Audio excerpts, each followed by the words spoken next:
यार जब भी मैं व्लॉगिंग स्टार्ट करता हूँ ये ड्रिल करना स्टार्ट कर देता है। तो मेरे आंखों में जो इन्फेक्शन हुआ था अभी भी आपको थोड़ा मोड़ा पता चल रहा होगा।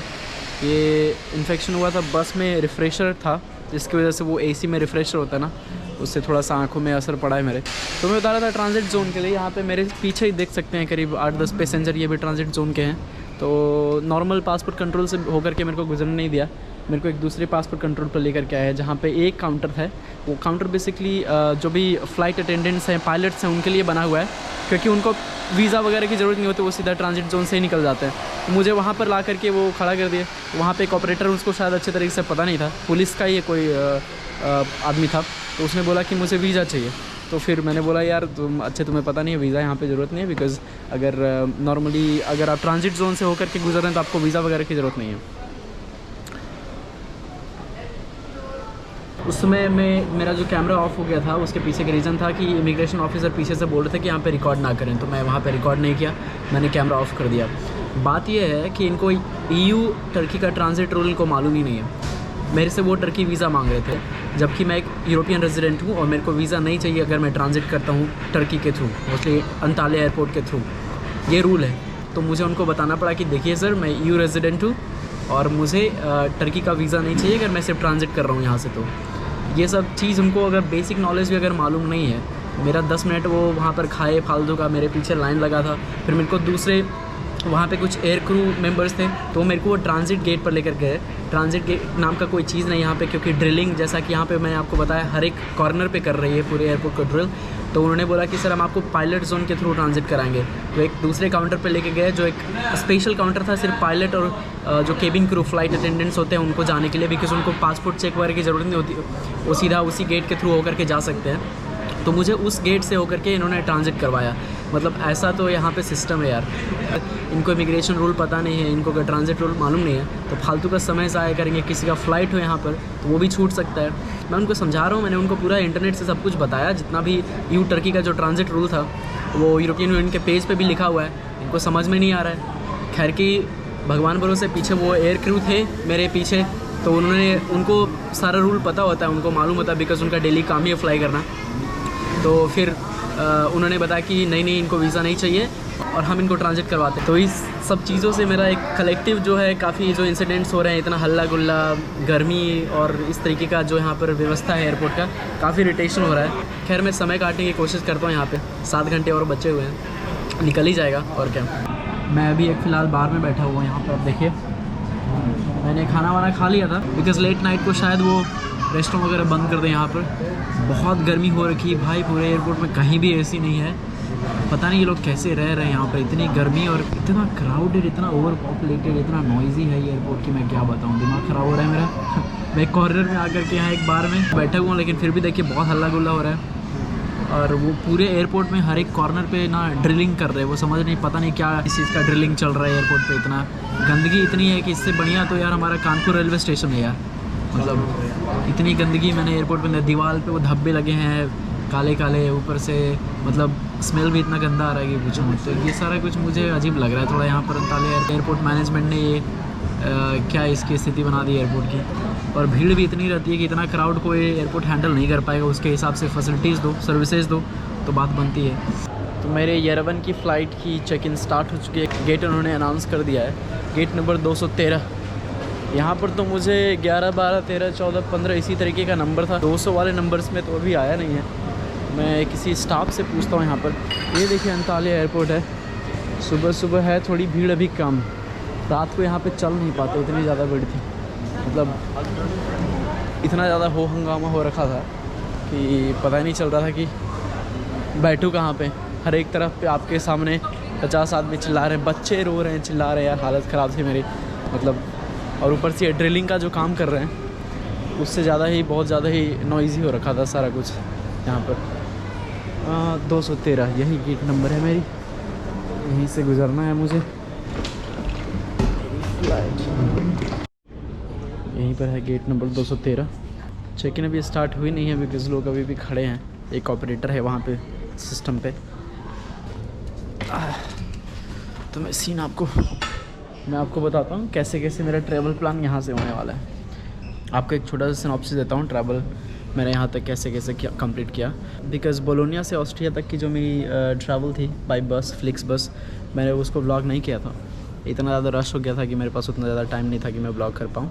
लेकिन हाँ, वियना के बाद मैंने एक फ़्लाइट ली अंताल्या के लिए, और अंताल्या से अभी दूसरी फ़्लाइट मेरी है जो कि मुझे येरेवन, आर्मेनिया की राजधानी, वहाँ तक लेकर के जाएगी। और सुबह मैं येरेवन 7 बजे पहुँचूँगा, और फिर वहाँ से मैंने ऑलरेडी होटल बुक कर लिया सिटी सेंटर में। वहाँ से टैक्सी लेकर के मैं सिटी सेंटर जाऊँगा। अर्ली चेक इन के लिए मैंने रिक्वेस्ट किया था होटल में, देखिए अगर पॉसिबल होता है तो ठीक है, वरना लगेज मुझे थोड़ी देर के लिए छोड़ करके वहाँ पर, और आसपास में सिटी सेंटर को थोड़ा एक्सप्लोर करूँगा, ब्रेकफास्ट वगैरह करूँगा। सुबह का ऐसे 8 साढ़े 8 बज भी जाएगा तो ब्रेकफास्ट करने का भी टाइम हो जाएगा।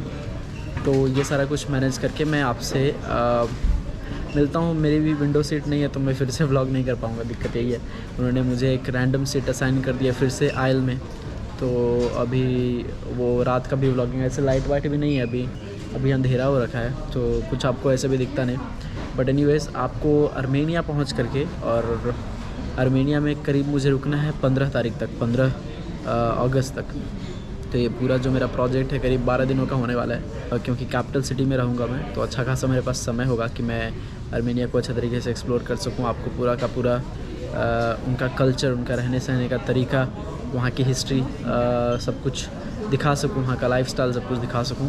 तो आप मेरे इस पूरे आर्मेनिया सीरीज़ के साथ बने रहिएगा, आपको बहुत ही कुछ यूनिक एक्सपीरियंस करने को मिलेगा। बिकॉज़ आर्मेनिया मेरा फ़र्स्ट टाइम होने वाला है, उस साइड में अभी तक गया नहीं हूँ मैं, तो आपको ये थोड़ा इसमें कुछ अलग देखने को मिलेगा।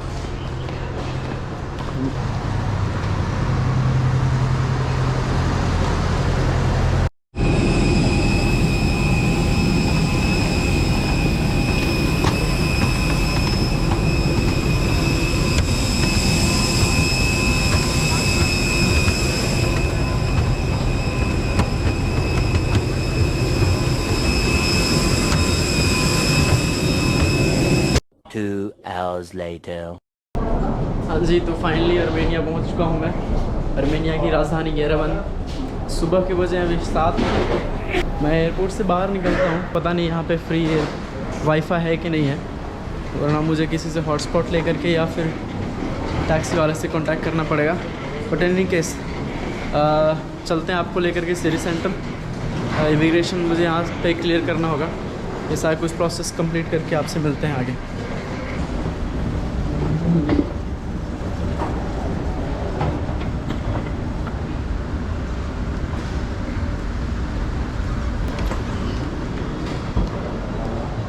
यहाँ पे मुझे पासपोर्ट कंट्रोल क्लियर करना पड़ेगा। पासपोर्ट कंट्रोल भी मेरा बहुत इजी हो गया, सवाल वगैरह ऐसा कुछ पूछा नहीं उन्होंने, अब सिर्फ मेरा पासपोर्ट देखा उन्होंने, और इटली का जो रेजिडेंस परमिट है मेरे पास वो देखा। उन्होंने वीज़ा मांगा, ई वीज़ा जो इंडियंस को चाहिए होता है, तो मैंने उनको वो वीज़ा दिखाया, बात ख़त्म हो गई। कहीं कोई झंझट नहीं रही, बोलते हैं वेलकम टू आर्मेनिया। अभी सीन ये है कि यहाँ फ्री वाईफाई तो मिल गया है, लेकिन मुझे कैश विड्रॉ करना है और टैक्सी वाले को कांटेक्ट करना है, ये प्रॉब्लम है यहाँ पर। और ये एयरपोर्ट देखिए काफ़ी सुनसान है, कोई ज़्यादा लोग हैं नहीं यहाँ पर। और यहाँ पर पूछ के देखते हैं, यानडेक्स टैक्सी है, यहाँ से कुछ शायद मदद मिल जाए। यहाँ पे बाहर निकलते ही करीब 50 टैक्सी वाले के आगे पीछे मंडराने लगते हैं ये यहाँ पर थोड़ा मेरे को इंडिया वाला फील आ रहा है यहाँ पर।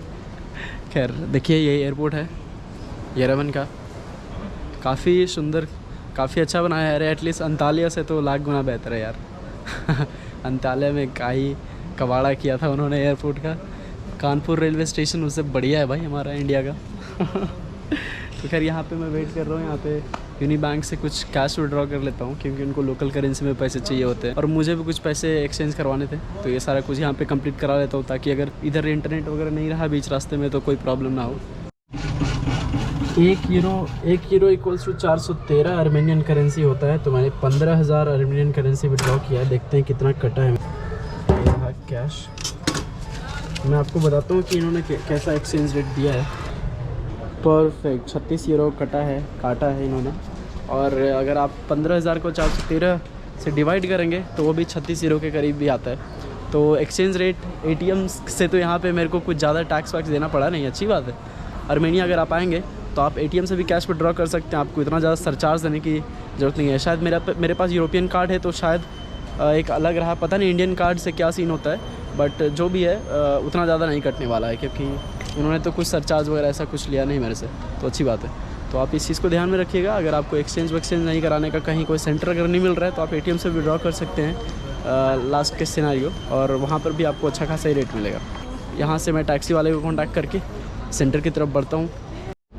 यहाँ पे टैक्सी वाले भैया मुझे मिल गए और उन्हें 5000 दिरहम मांगा है मुझे सेंटर तक लेके जाने के लिए। देखिए मेरा लगेज लेकर के जा रहे हैं।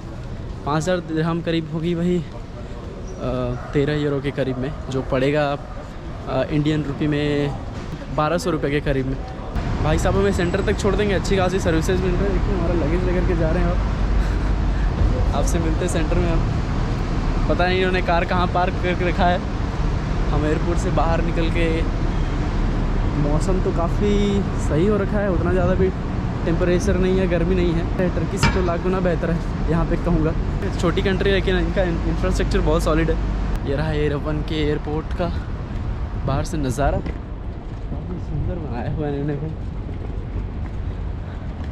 वॉर के बाद से यहाँ पे काफ़ी चीज़ें बदल चुकी हैं, क्योंकि इनकी इंफ्रास्ट्रक्चर को भी बहुत ज़्यादा डैमेज हुआ है और इनके GDP में भी बहुत ज़्यादा गिरा हुआ था, क्योंकि इन्होंने जितना भी मोस्टली इनका जो भी बजट था इन्होंने लड़ाई में लगा दी, तो उसके चलते भी काफ़ी कंट्री को नुकसान हुआ है।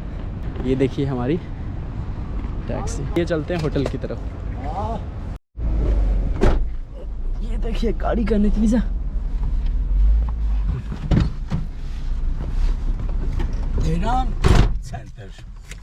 Center, yes.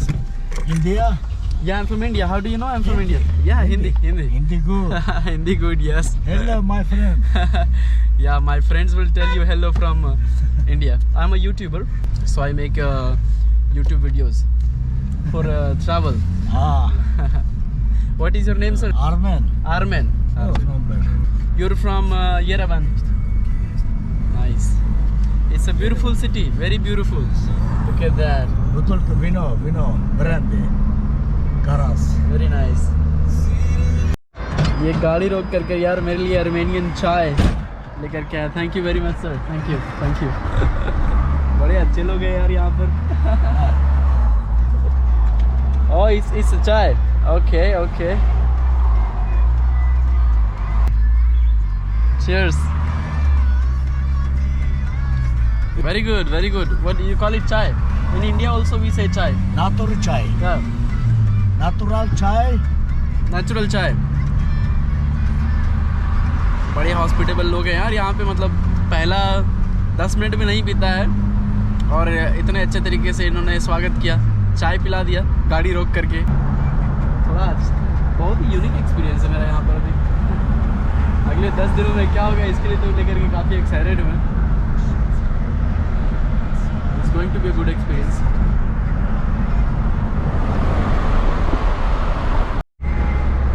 ये देखिए अमेरिकन कॉन्सुलेट है। इन्होंने बताया कि आपका जो इंडियन कॉन्सुलेट है वो सेंटर में मिलेगा। और सेंटर के आसपास जैसे बढ़ रहे हैं धीरे धीरे इंफ्रास्ट्रक्चर बदलने लगा है, वो अच्छे खासे बिल्डिंग्स मिल जाएंगे नए। सामने एक पहाड़ी दिख रहा होगा आपको, शायद यहाँ से पता नहीं, उतना बहुत बड़ा पहाड़ है सामने आपको एक दिख रहा होगा। इन्होंने बताया द नेम इज अरारात जो पर्वत है वो यहाँ से आपको शायद क्लियर नहीं दिख रहा होगा गोप्रो से, लेकिन काफ़ी बड़ी नज़र आ रही है मुझे यहाँ से।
अकोमोडेशन इधर ही आसपास कहीं इन्होंने बोला है, स्ट्रीट नंबर 8। बहुत सही लोकेशन पे हमने होटल लिया है भाई। Sir this is 5000। Thank you very much sir, have a good day. Thank you, bye bye. यार वो टैक्सी वाले इंसान बहुत सही थे यार, इन्होंने काफ़ी अच्छे तरीके से मेरा स्वागत किया, चाय वाय भी पिलाया और हमें लोकेशन तक ला करके छोड़ दिया। देखिए मैंने जो होटल लिया है काफ़ी पॉश इलाके में है।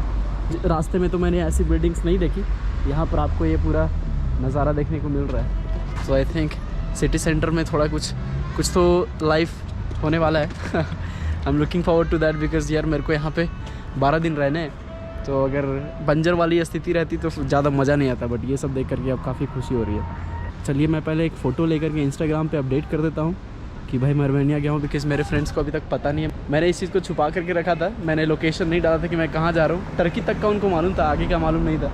तो ये सारा चीज़ मैं अभी पहले इंस्टाग्राम पे अपडेट करता हूँ, उसके बाद जा करके होटल चेक इन करता हूँ। मिलते हैं आपसे नेक्स्ट ब्लॉग में, तब तक के लिए आपका प्यार और सपोर्ट देने के लिए धन्यवाद। आर्मेनिया के सीरीज़ के साथ बने रहिएगा, तब तक के लिए टेक केयर।